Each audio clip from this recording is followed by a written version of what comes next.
Hey, this is Travis the TAO Templar.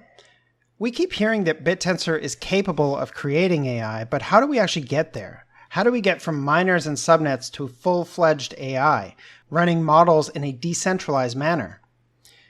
There are many steps that centralized companies use to create AI today. These steps are constantly being refined and updated as new methods and discoveries are found.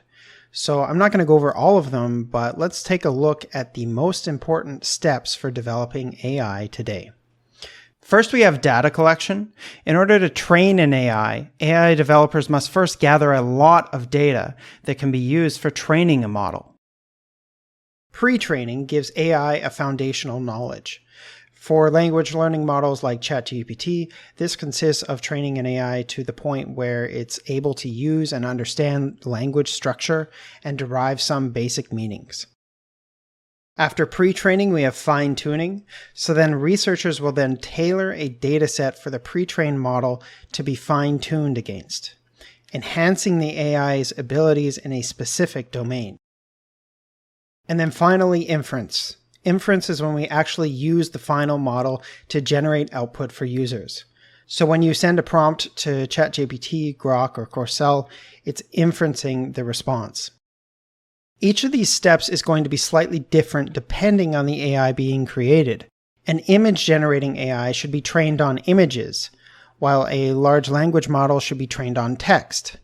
Maybe a developer wants to create an AI that's really logical, so they'll incorporate logical structures to the data used for pre-training. Maybe they'll fine-tune a model by training it against chess games. Maybe they'll even have a human rank the output. Note that there are other possible steps I didn't go over here, but we're trying to keep this simple. It's not really clear how a decentralized network like Bittensor could possibly approximate anything like these separate, unique steps. Does an AI image generation subnet have to do each step, or is there a simpler, more efficient way? Now let's look at how Bittensor does it. Each subnet's miners are incentivized to produce that subnet's unique digital commodity. Remember that you can build any digital commodity on Bittensor. Subnet 13 Data Universe has miners that scrape data from a variety of sources.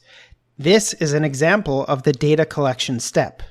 Subnet 9 pre-training has miners train models by using the data from Subnet 13. Subnet 37 fine-tuning has miners fine-tune models from Subnet 9. And Subnet 19 produces inference, allowing users to actually use the finished models from Subnet 37.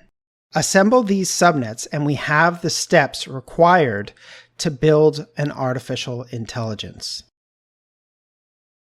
It starts to get really interesting when you realize that we can use different subnets that are better for the particular AI that we want to custom build. Maybe Subnet 38, a distributed training subnet, increases the speed at which AIs are trained, and thus replaces Subnet 9 in our example. Or maybe we use a completely different set of subnets because we're building a video generation AI. Or maybe there's some new part of the process that has recently been discovered and is added after fine-tuning but before inference. So the key here is understanding that subnets within Bittensor are modular.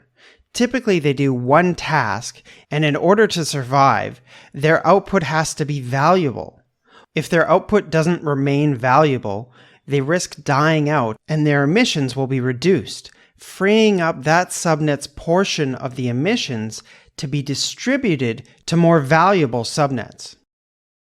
Bittensor adapts and improves. Creating a new subnet is permissionless, and that subnet's digital commodity can be anything. This means that Bittensor will adapt to any new AI requirements fluidly without the need for changing the protocol or relying on some centralized team to upgrade the network or fix a problem. And since Bittensor is market-based, it rewards the quickest and most effective solutions, all while incentivizing new advancements. Bittensor is the ultimate AI network, an AI network that can upgrade and improve itself via its market-based incentives.